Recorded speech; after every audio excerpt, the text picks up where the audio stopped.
শুধুমাত্র এই দোয়াটি একবার পড়েন, আল্লাহ তাআলা আপনার 90 বছরের গুনাহ মাফ করে দেবেন ইনশাআল্লাহ। আপনার 90 বছরের গুনাহ মাফ হয়ে যাবে শুধুমাত্র এই দোয়াটি যদি একবার পড়তে পারেন। আপনার ভাগ্য খুলে যাবে, রিজিকে বরকত আসবে, মনের ন্যাক আশা পূরণ হবে, আল্লাহ আপনার সব দোয়া কবুল করে দিবেন। সুবহানাল্লাহি ওয়া বিহামদি। এত ফজিলত, এই দোয়াটা আপনারা শেয়ার করে দিবেন। এই যুবকেরা, আমল না করেও সওয়াব পাবা। তোমার একটি শেয়ারে, একটা বাটনে প্রেস করে তুমি সওয়াব পেয়ে যাবা। কারণ তুমি আমল না করো, অন্য কেউ যদি তোমার শেয়ারের বদৌলতে আমল করে, সওয়াব তুমি পেয়ে যাবা। নবীজির হাদিস। আমার ভাইয়েরা, আল্লাহর কাছে দোয়া করা, আল্লাহর কাছে দোয়া চাওয়া, এটি হলো মুমিনদের কাজ। আমার আল্লাহ বান্দাকে বলেন, বান্দারে উদউনি আস্তাজিব লাকুম, আমার কাছে চাও, আমার কাছে চাইলে আমি আল্লাহ তোমাকে দিয়ে দিব।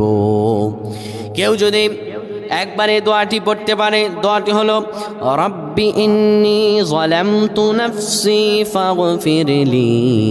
কেউ যদি এই দোয়াটা একবার পড়তে পারে, আমার আল্লাহ তাআলা তার